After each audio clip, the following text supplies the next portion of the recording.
First question है C option, 77% लोग उत्तर दे रहे हैं।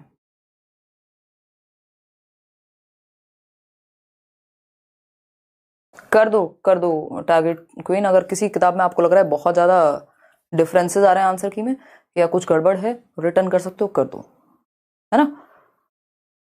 बाकी मैं ये उन लोगों तक पहुंचा दूंगी क्योंकि मेरी बात होती है, तो पब्लिशर्स तक अगर इस तरह का फीडबैक है तो देखिएगा। क्वेश्चन नंबर 1 देखिए, डैश के अनुसार मनुष्य भाषा अर्जन यंत्र के साथ जन्म लेते हैं, उन्हें भाषा सीखने में सहायता करता है।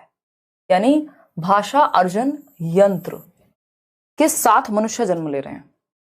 इस भाषा अर्जन यंत्र के साथ जन्म लेना यानी मनुष्य में एक भाषा को अर्जित करने का क्या है, यंत्र है, एक साधन है, एक टूल है, और वो जैसे ही दुनिया में आता है, अपने आसपास भाषा देखता है, वो उसको ग्रैब करता है, अपने आप भाषा सीख जाता है। कोई उसको अलग से किताब पढ़ा करके, टीचर बुला करके, माहौल बना करके नहीं, वो एनवायरमेंट में है, खाते पीते बोलना वो शुरू कर देगा। कौन कहता है ये बात? बिल्कुल सही कह रहे हैं, सिर्फ 71% लोग। इतने इससे आसान क्वेश्चन धरती पे नहीं बना है सीटेट के लिए कि भाषा अर्जन यंत्र किसने दिया है। अगर हमें यह भी नहीं पता जन्मजात क्षमता होती है मनुष्य में भाषा को अर्जित करने की, ये चॉम्स्की का कथन है, तो दिमाग में बैठा लीजिए, है ना। भाषा अर्जन यंत्र, लैंग्वेज एक्विजिशन डिवाइस जिसको हम कहते हैं, लैंग्वेज एक्विजिशन डिवाइस। अगर हम इतने आसान क्वेश्चंस का भी सही उत्तर नहीं देंगे तो ऐसे कैसे चलेगा दीदी और भैयाओ, बताओ जरा। LAD, चॉम्स्की कहते हैं मनुष्य में जन्मजात आंतरिक क्षमता के साथ मनुष्य जो है जन्म लेता है भाषा को एक्वायर करने के लिए। अर्जन और अधिगम दो अलग चीजें हैं। अधिगम होता है लर्निंग, जब आप एफर्ट करके बुक्स के थ्रू, टीचर्स के थ्रू, स्कूल जाकर के आप सीख रहे हैं लैंग्वेज को, जैसे आप इंग्लिश सीखते हैं, तो वो भाषा अधिगम है, लर्निंग है। लेकिन भाषा अर्जन यानी अगर आपको माहौल मिल गया आप भाषा को एक्वायर कर लेंगे। एक्विजिशन की आप में क्षमता है, अर्जन की आप में क्षमता है, और जन्मजात क्षमता है। और ये जो आपका भाषा अर्जन यंत्र है, ये सबसे ज्यादा जो प्रभावी होता है वो आपके जीवन के शुरुआती 5 साल तक होगा, यानी अर्ली चाइल्डहुड, पूर्व बाल्यावस्था तक ये बहुत ज्यादा प्रभावी रहेगा। इसीलिए आप देखते हैं छोटे बच्चे को, मान लीजिए आप हैं 30 साल के और आपका बच्चा है कितना, 3 साल का या 4 साल का। आप इंडिया में रहते थे, आप अमेरिका शिफ्ट हो गए। अगर आपको बहुत अच्छी, या किसी रिश्तेदार से मिलने चले गए, ठीक है, तो अगर आपको बहुत अच्छी अंग्रेजी नहीं भी आती है, आप 15 दिन वहां रह के आए, आपने देखा आपके बच्चे ने आपसे बेहतर अंग्रेजी बोलना सीख लिया। इतना ही क्यों? क्योंकि उसका जो ये LAD है, भाषा अर्जन यंत्र है, ये बहुत स्ट्रांग है, पूर्व बाल्यावस्था में बहुत तेजी से ग्रैब कर पाएगा। इसलिए क्रिटिकल पीरियड कहते हैं इसको, है ना, संवेदनशील पीरियड कहते हैं भाषा सीखने के लिए। दीपक शर्मा जी, ठीक है, Chomsky is the right answer. आगे बढ़ेंगे, क्वेश्चन नंबर 2 देखिएगा, क्या कहता है क्वेश्चन नंबर 2, निम्नलिखित में से कौन सा वाइगॉस्की के सामाजिक सांस्कृतिक सिद्धांत से संबंधित नहीं है? जवाब दीजिए। कुछ क्वेश्चन इजी ही आने हैं, मुश्किल क्वेश्चन की संख्या कम ही होती है। लेकिन पहले जैसे हम प्रीवियस ईयर में देखते थे ऑनलाइन से पहले, तो हिंदी पेडागोजी कंपैरेटिवली इजी थी। अभी जो मुश्किल क्वेश्चन है, मान लीजिए 15 में से 3 क्वेश्चन मुश्किल आ रहे हैं, वो मुश्किल क्वेश्चन नॉर्मल से ज्यादा मुश्किल है। आसान तो वैसे ही है, बाकी के 12 क्वेश्चन तो आसान ही है। तो अगर हम बात करें क्वेश्चन नंबर 2 की, तो 77% लोग डी उत्तर दे रहे हैं। बहुत ही अच्छा लगा ये पढ़ करके कि कौन सा वाइगॉस्की के सामाजिक सांस्कृतिक सिद्धांत से संबंधित नहीं है। संबंधित नहीं है, सामाजिक अंतःक्रिया। वाइगॉस्की को देखते ही 3 चीजें याद आनी चाहिए, SCL, society, culture, language. Society मतलब सामाजिक अंतःक्रिया, ये तो उन्होंने कहा है, उनकी थियोरी का नाम ही सामाजिक सांस्कृतिक सिद्धांत है, तो समाज और संस्कृति को महत्व देंगे। सहायता करना यानी स्कैफोल्डिंग, मचान, बिल्कुल सही है। समीपस्थ विकास का क्षेत्र, अब जिसकी CDP अच्छी है, क्या वो इसको आंख बंद करके नहीं सॉल्व कर देगा? बिल्कुल। लेकिन अभी लास्ट क्वेश्चन में इन्होंने पूछा था भाषा अर्जन का यंत्र, ये तो चॉम्स्की ने दिया है ना, बाबा चॉम्स्की दे करके गए हैं, ठीक। ये चॉम्स्की कह रहे हैं कि मनुष्य में एक भाषा अर्जन यंत्र है जिससे वो नेचुरली भाषा को एक्वायर कर लेगा। हमारे ब्रेन के 2 हेमिस्फेयर हैं, एक लेफ्ट हेमिस्फेयर है, एक राइट हेमिस्फेयर है। राइट हेमिस्फेयर हमारा क्रिएटिविटी से जुड़ा होता है। लैंग्वेज कहां होगी? लेफ्ट में पाई जाएगी। यानी LAD अगर कहीं दुनिया में एग्जिस्ट करता होगा तो वो लेफ्ट ब्रेन में एग्जिस्ट करता होगा, क्योंकि ये लॉजिक का ब्रेन है। मैथ, साइंस, लैंग्वेज आप लेफ्ट ब्रेन से सीखते हैं, ठीक है। तो भाषा अर्जन यंत्र क्लियर हो गया, डी ऑप्शन। आगे बढ़ेंगे क्वेश्चन नंबर 3 पर, पढ़िएगा इसको, जवाब दीजिएगा। अब ये क्वेश्चन आपको बेसिकली ये डिस्ट्रैक्ट करते हैं। आज भी मैं क्लास में भी वही हम बात कर रहे थे कि क्वेश्चन से ज्यादा कई बार ऑप्शंस मुश्किल होते हैं, और 3 ऑप्शन जो है वो डिस्ट्रैक्टर कहलाते हैं। ये बात तो बिल्कुल फैक्ट ही है कि जब क्वेश्चन बनाया जा रहा है साइकोलॉजिकली तो 3 ऑप्शन तो आपको डिस्ट्रैक्ट करने के लिए ही डाले गए हैं ज्यादातर। अगर दोनों ऑप्शन सही नहीं है उस केस में तो वो डिस्ट्रैक्ट करने से बचना है, ऑप्शंस के अकॉर्डिंग आपको आंसर तक पहुंचना है। एक ही है उत्तर तो सही। तो देखते हैं फटाफट से, आप लोग जवाब दीजिए फिर हम आगे बढ़ेंगे। आप लोग कह रहे हैं बी 42% लोग, इसमें घबरा गए हैं आप लोग। अब वीडियो रुक रहा है, हमारा ही नेट खराब चल रहा है। नहीं, वीडियो तो यहां से मेरे ख्याल में एकदम फर्स्ट क्लास चल रहा है। सही चल रहा है ना शौर्य वीडियो? हाँ, कोई दिक्कत नहीं हो रही है। देखिएगा आप अपने इंटरनेट को एक बार ध्यान से। चले आगे बढ़े। हाँ, बहुत बढ़िया। कई लोगों को बी लग रहा है, कई लोगों को ए लग रहा है। पानी पी के जवाब दे दीजिए, कोई बात नहीं। मैंने तो अभी आज खाना खा लिया है, थोड़ा सा इस चक्कर में भी समय लग गया। और बताइएगा एक बार। बी 71% लोग। चलिए ठीक है, अच्छा लगा आप लोग मेजॉरिटी में आए।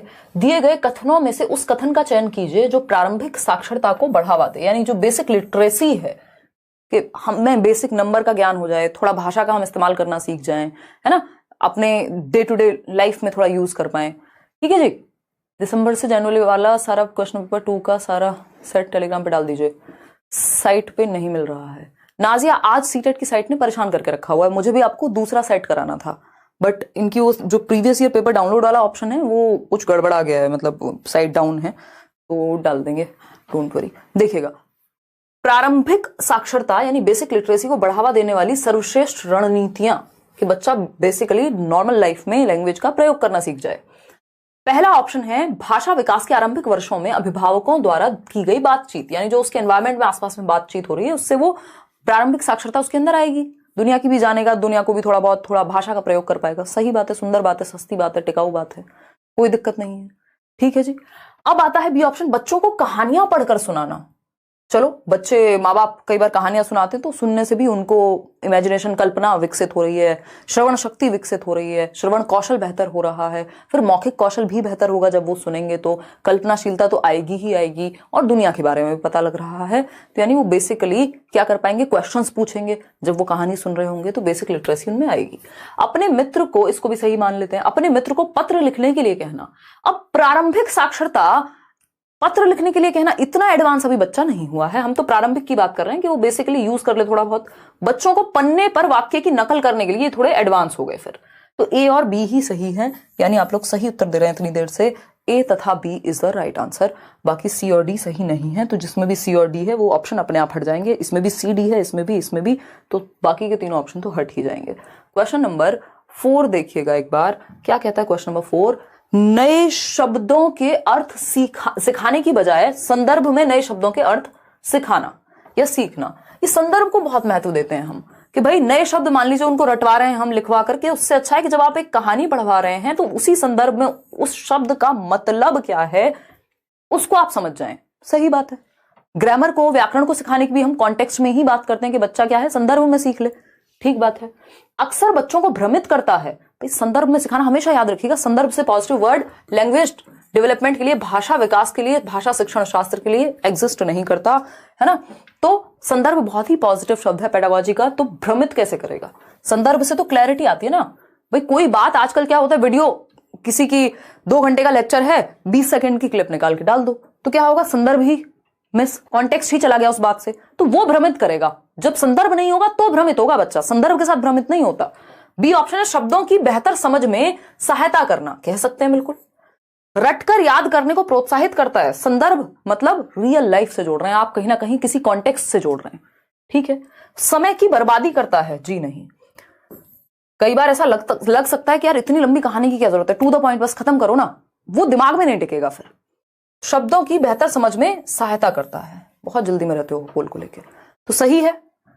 ये बात सही है कि शब्दों की बेहतर समझ में सहायता करता है, क्योंकि आप उस शब्द का प्रयोग कहां करना है, कैसे किया जाएगा, क्या मतलब होता है वो समझ जाएंगे। ऐसा नहीं है आपने बस रट्टे लगाए हुए हैं वर्ड्स के और वर्ड मीनिंग ही बता पाते हैं, जब यूज करने की बारी आती है तो ना लिख पाते हैं ना बोल पाते हैं ठीक से उन शब्दों को। वैसे आपको बहुत सारे शब्दों की मीनिंग पता है ना। चलिएगा, खैर क्वेश्चन नंबर 5 देखिएगा। डैश पंक्तियों के बीच बीच में से अर्थ समझने के संकेत देता है, यानी पंक्तियों के बीच बीच में से क्या होता है, रीडिंग बिटवीन द लाइन्स, कि कहा क्या जा रहा है, रीडिंग बिटवीन द लाइन्स। किस तरह की रीडिंग से ये चीज को बढ़ावा मिलेगा, बताइएगा एक बार। यानी क्या बात चल रही है उस स्टोरी में, किस तरह के पठन से पता लगेगा। लाइक शेयर करते रहना खुशी खुशी। देखिए, विस्तृत पठन से, सस्वर पठन से, तेज गति से पठन, निर्देशित पठन, बताइएगा। सस्वर होता है लाउड रीडिंग, विस्तृत पठन में तो फिर आपको बीच बीच में से नहीं, वहां तो सब आपको सारा ही पता लग जाएगा फिर, ठीक है ना। तो इसका सही उत्तर निर्देशित पठन जैसा तो गाइडेड की तो यहां बात ही नहीं होगी, तेज गति से पठन है, सी ऑप्शन, ठीक है ना। सस्वर पठन तो उच्चारण को अच्छा करने के लिए है, कई बार इसमें समझने में भी चीजें मिस हो जाती हैं। तो पंक्तियों के बीच बीच में से अर्थ, बिटवीन द लाइन, जब आप मान लीजिए कोई बुक खोली आपने, पहले से पढ़ी हुई है, फटाफट आप पढ़ते जा रहे हैं, देख रहे हैं अच्छा ये बात चल रही है, ये बात चल रही है, आप पैराग्राफ भी पढ़ रहे हैं तो यही होगा। आगे बढ़ेंगे, C option is the right answer. Question number 6 देखिएगा, थोड़ा सा बड़ा क्वेश्चन है। क्वेश्चन नंबर 6 कहता है, एक शिक्षिका भाषाई विकास के आरंभिक वर्षों में प्रतिदिन अपनी कक्षा घेरा समय सर्कल टाइम से शुरू करती है, जहां वह प्रत्येक बच्चों को एक विशेष विषय पर बोलने के अवसर प्रदान करती है। यह एक महत्वपूर्ण रणनीति है। यानी भाषाई विकास के आरंभिक वर्षों में, यानी बच्चों ने जस्ट भाषा सीखना भी शुरू किया, ज्यादा वर्ष नहीं हुए, शुरुआती साल हैं जब वो भाषा को सीख रहे हैं, तो उनको शुरुआती कैसे होती है क्लास की, एक एक करके सब अपनी बात कह रहे हैं। कोई एक विषय दे दिया, अच्छा पॉल्यूशन पे बोलो, किसी और को कह दिया अच्छा अपने फेवरेट प्लांट के बारे में बताओ। तो बच्चे क्या कर रहे हैं, यहाँ अभिव्यक्त कर रहे हैं जो भी उनको उस विषय के बारे में पता है।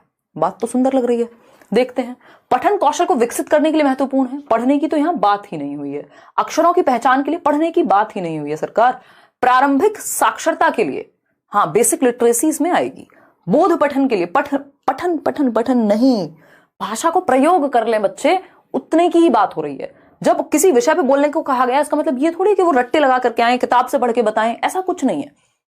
आपको क्या आता है उस पे बोलना है।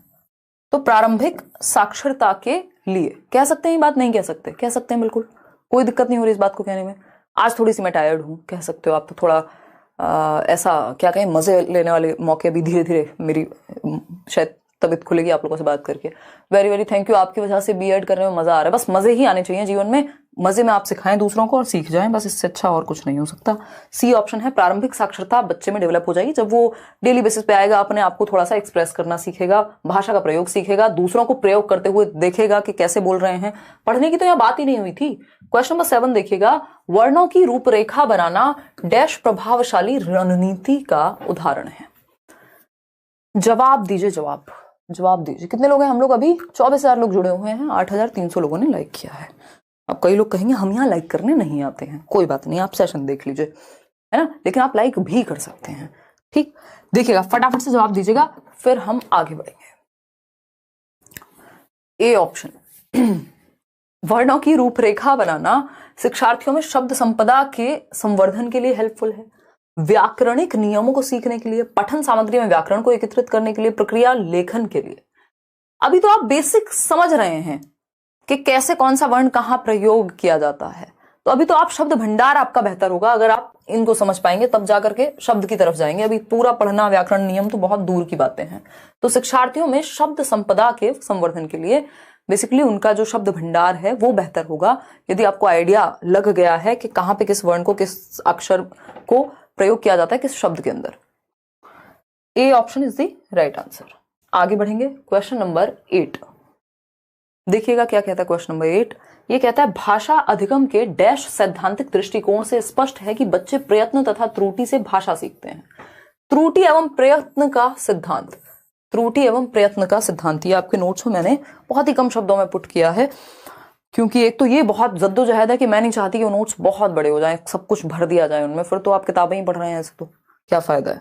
तो बहुत काम की चीजें, टू द पॉइंट चीजें आपको मिले, उस चक्कर में मेरे सर में दर्द हो चुका है। बट मजा बहुत आएगा जिस दिन आपको मिलेंगे, वो मतलब कल ही मिल जाएंगे, बहुत अच्छा लगेगा, मतलब आपको मैं पहले से ही सोच पा रही हूँ। देखिएगा, बी ऑप्शन है, 44% लोग कह रहे हैं। त्रुटि एवं प्रयास, ट्रायल एंड एरर। याद कीजिए, एक व्यक्ति नाम के व्यक्ति थे, सुन रहे हो मेरे को, व्यक्ति नाम के व्यक्ति, क्या कहते थे उन व्यक्ति नाम के व्यक्ति को? थॉर्नडाइक कहते थे कि व्यक्ति प्रयास करता है, त्रुटियां होती हैं, फिर से प्रयास करता है, फिर अधिगम हो जाता है एक टाइम पे। और थॉर्नडाइक क्या है? व्यवहारवादी हैं। त्रुटि एवं प्रयास यानी बिहेवियरिस्टिक बात है, कॉग्निटिविस्ट नहीं है, वो तो दिमाग के प्रयोग की बात करेंगे या थिंकिंग स्किल्स की, रीजनिंग की बात करेंगे। संज्ञानात्मकवादी बार बार प्रयास की आदत डलने की बात सिर्फ व्यवहारवादी करते हैं। सामाजिक सांस्कृतिक में तो फिर आपके वाइगॉस्की आ जाएंगे। तो बी ऑप्शन एकमात्र सही उत्तर यहां कहलाएगा। आगे बढ़ेंगे और इनके 3 मुख्य नियम हैं कि बच्चे ने गलती की, फिर से बोला, फिर से ट्राई किया, तो वैसे वो भाषा सीखेगा। तो ये व्यवहारवादी परिप्रेक्ष्य है। क्वेश्चन नंबर 9 है, प्रक्रिया आधारित लेखन उपागम के सोपानों के लिए सही क्रम का चयन कीजिए। अब ये बड़ा, इसको मुश्किल क्वेश्चन आप कह सकते हैं, क्योंकि अब तक तो ये प्रोडक्ट और प्रोसेस राइटिंग पूछते थे। प्रोसेस राइटिंग में आप बह रहे हैं, चीजें कुछ किसी बारे में लिख रहे हैं, है ना, किसी थॉट प्रोसेस पे आप एक काम कर रहे हैं, कोई निबंध लिख सकते हैं। प्रमोद कह रहे हैं आपने स्कूलिंग कहाँ से की है, प्लीज रिप्लाई। मैंने गांव से भी की है, फिर बुलंदशहर से की है, फिर दिल्ली से की है, फिर टीचिंग ट्रेनिंग दिल्ली से की है, ग्रेजुएशन यहीं से हुई है। तो अच्छा खासा समय, लगभग 10वीं तक बुलंदशहर। 17 मार्क्स से आए थे हिंदी में, इस बार कम से कम 25 तक आ जाएंगे। अपना पैसेज में भी स्कोर करने की कोशिश करनी है। 15 में से 12-13 यहाँ ले लेने हैं पेडागोजी में, और फिर पैसेज में अच्छे मार्क्स उठाने हैं। देखिएगा वो प्रैक्टिस का तरीका मैं एक वीडियो बना चुकी हूँ, पैसेज को कैसे करना है। इसमें मिक्स्ड आंसर आ रहे हैं। डी ऑप्शन 41% लोग कह रहे हैं समझते हैं। डी का मतलब है कि आप रूपरेखा बनाने से शुरू कर रहे हैं कहानी को, तो इसका मतलब आप रट्टे लगाने की कोशिश कर रहे हैं। ठीक, पहले आप मंथन तो करेंगे कि किस बारे में बात होनी है, लिखने क्या वाले हैं। फर्स्ट स्टेप यहां सी होगा, ई नहीं होगा। उसके बाद आप रूपरेखा बनाएंगे। ठीक, फिर जाकर के एक प्रारूप तैयार करेंगे, किस तरह का स्ट्रक्चर होने वाला है। फिर जाकर के क्या करेंगे, अब जो भी आपने तैयार किया है एक, उसकी पुनरावृत्ति करेंगे, देखेंगे उसमें और क्या कर सकते हैं। फिर क्या करते हैं, फिर प्रूफ रीड करते हैं। सब कुछ हो गया तैयार, वो नोट्स में आपको कितने दिनों से दिखा रही हूं, बट उनकी प्रूफ रीडिंग इतनी बार हो चुकी है, उनमें इतनी एडिटिंग हो चुकी है, इतनी चीजें हो चुकी हैं। ठीक, तो प्रूफ रीड करेंगे फिर, और फिर लास्ट में जाकर के अंतिम स्वरूप देना कि फाइनली अब प्रूफ रीड हो चुके हैं, फाइनली ये है आपका फाइनल टच, ए ऑप्शन। आगे बढ़ेंगे नेक्स्ट क्वेश्चन पे। क्वेश्चन नंबर है 10। ड्रिलिंग यानी दोहराव डैश की एक प्रमुख प्रविधि है, यानी टेक्निक है। ड्रिलिंग किसके अंदर आती है, यानी प्रैक्टिस आप इसको कह लीजिए या रेपिटेशन कह लीजिए, किसके अंदर आएगा। समग्र भाषा उपागम होता है होल लैंग्वेज लर्निंग, यानी आप लैंग्वेज को एक कंप्लीट वे में सीख रहे हैं। जैसे कि स्टोरी के माध्यम से जब आप सीखते हैं तो वो समग्र भाषा उपागम में आता है कि आप सुन भी रहे हैं, इमेजिन भी कर रहे हैं, बोलना भी सीख रहे हैं, बहुत कुछ सीख रहे हैं एक साथ। तो इसमें बार बार दोहराव की जरूरत नहीं होती, तो ये तो हट गया। संप्रेषणात्मक उपागम में सिर्फ आप कम्युनिकेट करते हैं, जरूरी नहीं बार बार आप रिपीट करें चीजों को। कम्युनिकेशनल जो टीचिंग लर्निंग है उसमें CLT जिसको कहते हैं कम्युनिकेटिव लैंग्वेज टीचिंग, तो उसमें आप बच्चों को संप्रेषण करने देते हैं, वो गलत बोल रहे हैं तो बोलने देते हैं। इसमें बार बार दोहराव की, सेम बात को रिपीट करने की। ड्रिल का मतलब ये सेम बात रिपीट कर रहे हैं आप। व्याकरण अनुवाद विधि और खेल विधि, खेल विधि में भी बच्चा एक्टिव होगा। ये थोड़ा मैंने आपको वैसे भी कहा हुआ है, ड्रिल जहां मिले समझ जाओ कि थोड़ा बोरियत वाली बात है ना, बोरिंग बात है।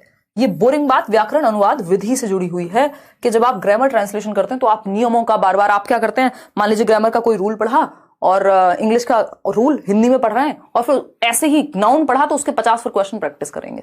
तो ये ग्रामर ट्रांसलेशन में प्रयोग होता है। जो दोहराव है आपका सी ऑप्शन सही होगा यहाँ। Question number 11। क्वेश्चन नंबर 11 देखिएगा, बच्चों के द्वारा पठन तथा लेखन में की गई त्रुटियां, गलतियां, ये बहुत इंपॉर्टेंट है। लगभग पेपर में कम से कम भी 5 सवाल ये एरर्स से मिल जाएंगे आपको, 4 से 5 सवाल। और एरर्स आपको सिंपल ध्यान रखना है, बहुत ही पॉजिटिव चीज है। बच्चे की थिंकिंग में विंडो देते हैं हमें, तो गलतियां गलत नहीं है ये याद रखना है। ऐसा कोई नहीं जिसने सीखा है और गलती नहीं की।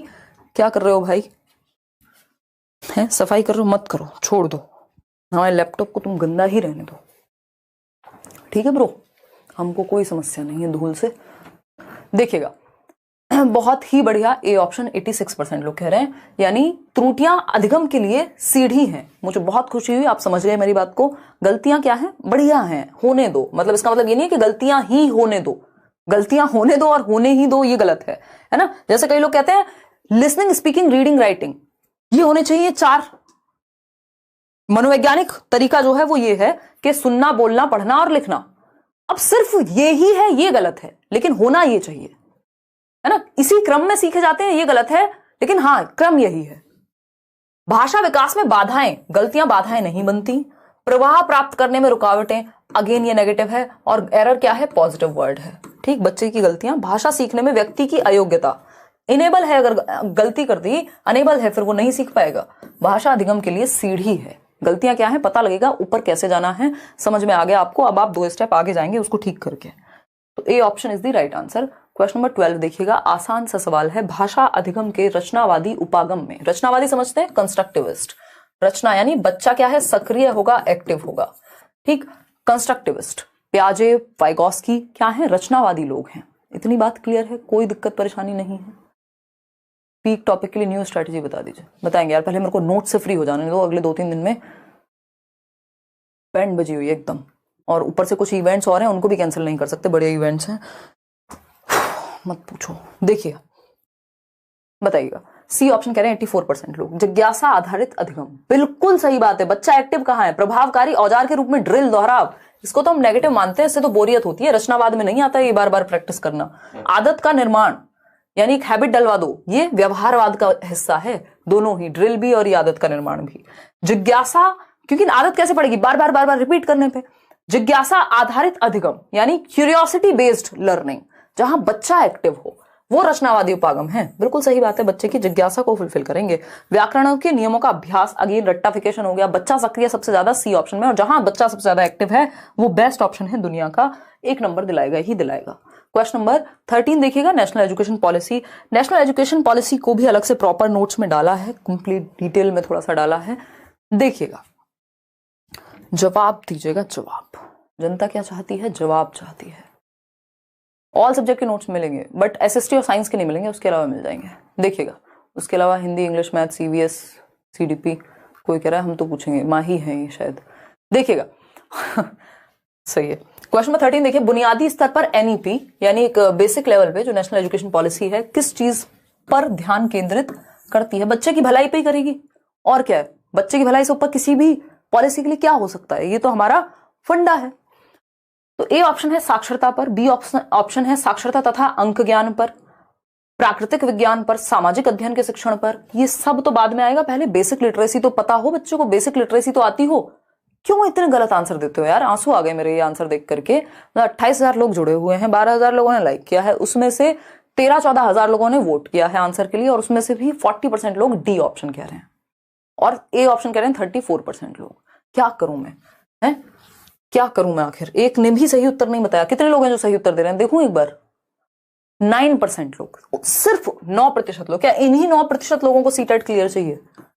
ये तो इतना आसान था। मतलब हम एनईपी के बेसिक क्वेश्चन भी नहीं कर रहे। मैंने एक सेशन कराया हुआ है नेशनल एजुकेशन पॉलिसी पे, सिर्फ उसको भी देख लीजिए, आपको समझ में आ जाएगा कि बेसिक अर्थमेटिकल स्किल्स आपको आती हो, और बेसिक न्यूमरेसी स्किल्स जिसको वो बोल रहे हैं, जिसमें भाषा का प्रयोग और बेसिक मैथ्स का कैलकुलेशन वगैरह आपको आता हो।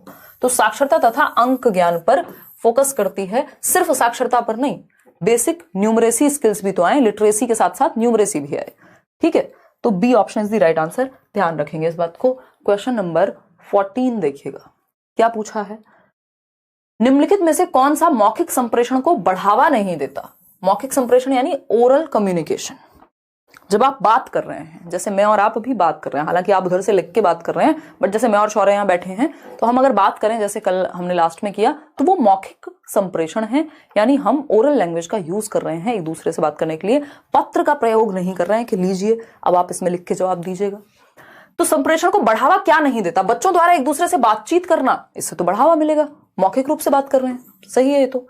टेलीफोन पर अपने अनुभव साझा करना, इससे भी मौखिक भाषा, टेलीफोन पे क्या प्रकट हो जाते हैं, हम प्रकट भी हो जाएंगे, अगर वीडियो कॉल भी होगी तब भी मौखिक मुंह से तो बोलेंगे ही ना, तो ये भी पॉजिटिव है। समाचार प्रसारण या बच्चे का साक्षात्कार लेना, यानी आप इंटरव्यू ले रहे हैं बच्चे का, तो इंटरव्यू लेने में बच्चे को बोलना तो पड़ेगा, तो इससे तो ओरल लैंग्वेज उसकी अच्छी होगी। भाई आप मान लीजिए केंद्रीय विद्यालय के लिए जाएंगे इंटरव्यू के लिए, आप मॉक टेस्ट, मॉक इंटरव्यूज तैयार करेंगे, हम लोग बैठ के बातें करेंगे मान लीजिए, तो उसमें क्या होगा, बोलने की क्षमता तो बेहतर हो ही रही है ना, मौखिक भाषा तो अच्छी हो ही रही है। लेकिन समाचार प्रसारण अगर आप खुद कर रहे हैं, अगर आप एंकर हैं, है ना, जो भी हैं आप, अब कई सारे एंकर्स हो सकते हैं, नाम लेंगे तो कई लोग ऐसे होंगे खतरनाक, तो आप मान लीजिए कोई भी एक एंकर है जो भाषा बोलते हैं, समाचार पढ़ते हैं, तब तो आपकी मौखिक भाषा अच्छी हो रही है। लेकिन समाचार प्रसारण का मतलब है जब आप सुन रहे हैं, तो सुनने से मौखिक भाषा उतनी ही अच्छी नहीं हो जाएगी ना, उससे बेहतर ऑप्शंस हैं, कुछ प्रभाव पड़ेगा सुन के, लेकिन कम्युनिकेशन नहीं हो रही ओरल, आप सुन रहे हैं मतलब रिसीव कर रहे हैं सिर्फ। तो सी ऑप्शन गलत है और जो गलत है वही सही है। आगे बढ़ेंगे क्वेश्चन नंबर 15 पर। निष्क्रिय शब्दावली है, एक तो होती है आपकी एक्टिव वोकैबुलरी, दूसरी होती है पैसिव वोकैबुलरी, या इसको इस तरह से भी देख सकते हैं कि एक्सप्रेसिव है कि रिसेप्टिव है। ग्रम्यात्मक शब्दावली की बात हो रही है जिसको आप ग्रहण कर रहे हैं और प्रयोग उस समय पे नहीं कर रहे हैं डायरेक्ट, या फिर क्या, बताइएगा एक बार, फटाफट से बताइएगा। शेष नारायण वर्मा, अच्छा जी, पास तो हो जाएंगे अगर सिर्फ पेडागोजी अच्छे से समझ लें, सिर्फ नोट्स भी पढ़ लोगे तो पास तो हो जाओगे आकांक्षा, उसकी टेंशन नहीं लेनी, पास का डर नहीं है आपको। और ये जो मैं कह रही हूँ ना मुश्किल का मतलब भी, कुछ क्वेश्चन मुश्किल हुए ना, 3 क्वेश्चन पहले भी मुश्किल आते थे, लेकिन पहले की मुश्किल से भी ज्यादा लेवल इन्होंने अब बढ़ा दिया, लेकिन वो 3 ही क्वेश्चन है ना, 12 तो नंबर लाओगे कम से कम, और उसमें भी सही करने का प्रयास करोगे, क्या पता है भाई, क्या पता, बताओ एक बार, सही है बात या नहीं? कितने लोग हैं हम? 29,000 लोग हैं। इमेजिन करो 29,000 लोग एक जगह पे बैठे हुए हैं, 30 हो गए हम लोग। चलिए सिर्फ, लेकिन आज इतने गलत जवाब आप लोग दे रहे हो, ऐसा लग रहा है टेंशन में आ गए हो। करेंगे यार Hindi pedagogy, don't worry, tension नहीं लेने का, स्टाइल में रहने का। देखिएगा एक बार, अगर हम बात करते हैं किस चीज की, ए ऑप्शन कह रहे हैं लोग, कितने लोग हैं यार ये? 35 से भी कम है 25% लोग। ABC तीनों में ही कंफ्यूज हैं आप भाई साहब। देखिए, निष्क्रिय शब्दावली यानी पैसिव या रिसेप्टिव ग्रम्यात्मक, जिसको आप एक्टिवली यूज नहीं कर रहे हैं उस समय पे, वे शब्द जिन्हें हम सुनते तथा पढ़ते समय प्रयोग करते हैं, वे शब्द जिन्हें हम बहुधा दूसरों के साथ प्रयोग करते हैं, तो ये निष्क्रिय कैसे हो जाएगी? ये तो सक्रिय हो जाएगी। जिसको आप बहुत ज्यादा दूसरों के साथ प्रयोग कर रहे हैं एक्टिवली, मान लीजिए जैसे सुबह से शाम तक 4 बार यार तो बोल ही देते होंगे आप अपने दोस्तों में, या कुछ नॉर्मल शब्द होंगे जिनका प्रयोग आप बार बार करते हैं, तो ये तो सक्रिय वोकैब है। वे शब्द जिन्हें हम लिखते समय प्रयोग कर रहे हैं, तो इसमें तो हम एक्टिव हैं, ये निष्क्रिय फिर से नहीं हो सकता। वे शब्द जिन्हें हम बोलते समय प्रयोग कर रहे हैं, तो अगेन हम यूज करने में जब ला रहे हैं, तो ये तो सक्रिय शब्दावली हो गई, एक्टिव वोकैबुलरी हो गई। इंग्लिश पेडागोजी में भी यही पूछा जाता है। एकमात्र सही उत्तर यहां हमें ए ही नजर आ रहा है, क्योंकि वे शब्द जिन्हें हम सुनते तथा पढ़ते समय प्रयोग करते हैं। अब ये इन्होंने जो प्रयोग लिखा है ना, यही कंफ्यूज कर रहा है हमें, अदरवाइज तो आंसर यहां साफ था, है ना। इसको समझना, इसके आंसर तक पहुंचने का सिंपल तरीका है कि 3 ऑप्शंस हम एलिमिनेट कर पाए अगर हमें कंफ्यूजन हो रही है। तो हमें इतना पता है कि निष्क्रिय शब्दावली का मतलब है हम प्रयोग नहीं कर रहे होंगे, हम नहीं बोल रहे होंगे, है ना, या डेली यूज में नहीं ला रहे होंगे। तो वे शब्द जिन्हें हम सुनते हैं, सुन रहे हैं मतलब हम तो प्रयोग नहीं कर रहे, और पढ़ते समय प्रयोग करते हैं यानी रिसीव कर रहे हैं। जब आप सुन रहे हैं तब भी आप रिसीव कर रहे हैं, ग्रहण कर रहे हैं, और जब आप पढ़ रहे हैं तब भी आप भाषा को ग्रहण कर रहे हैं। जब आप ग्रहण कर रहे हैं तो आप अभिव्यक्त नहीं कर रहे हैं, बोलने में और लिखने में अभिव्यक्ति होती है। तो हम कहते भी हैं सुनना और पढ़ना क्या है? ग्रम्यात्मक कौशल है, निष्क्रिय कौशल है एक तरह से। और अगर हम बात कर रहे हैं बोलने और लिखने की, अभी मैं बोल रही हूं और लिख रही हूं, तो ये क्या हो गया? ये एक्टिव शब्दावली है या एक्टिव कौशल है, सक्रिय कौशल है, अभिव्यक्तात्मक कौशल है। तो यही खेल है इसमें बस। तो निष्क्रिय शब्दावली कि जब हम बात कर रहे हैं तो बाकी तीनों को देखो, वे शब्द जिन्हें हम बहुधा दूसरों के साथ प्रयोग करते हैं, मतलब हम तो बोल रहे हैं, तो ये तो कभी भी नहीं हो सकता। अगर आप प्रयोग से कंफ्यूज हो रहे हैं तब भी ये तो नहीं होगा ना एटलीस्ट, क्योंकि इसको तो हम प्रयोग कर रहे हैं बहुत ज्यादा दूसरों के साथ, तो ये सक्रिय हो गया। वे शब्द हम जिन्हें लिखते समय प्रयोग कर रहे हैं तो एक्सप्रेस कर रहे हैं, सक्रिय हैं। वे शब्द जिन्हें हम बोल रहे हैं तो भी एक्सप्रेस कर रहे हैं, एक्टिव हैं, सक्रिय हैं। सिर्फ यही बचा जहां हम सुन रहे हैं और पढ़ रहे हैं। सुनने और पढ़ने समय प्रयोग करना मतलब हम नहीं प्रयोग कर रहे हैं, सुनने और पढ़ने में आ रहे हैं वो शब्द। इसको कॉन्टेक्स्ट में समझना है, प्रयोग को लेकर कंफ्यूज नहीं होना है यहां। तो सुनने और पढ़ने का मतलब है निष्क्रिय हैं आप उस समय, ए ऑप्शन। ये शब्द आपको पता होते हैं बट प्रयोग उतना नहीं करते हैं आप इनको। क्वेश्चन नंबर 16 देखिएगा, क्वेश्चन नंबर 16 देखिएगा, ऐसे ही कंफ्यूज किया जाएगा। ये 3 जो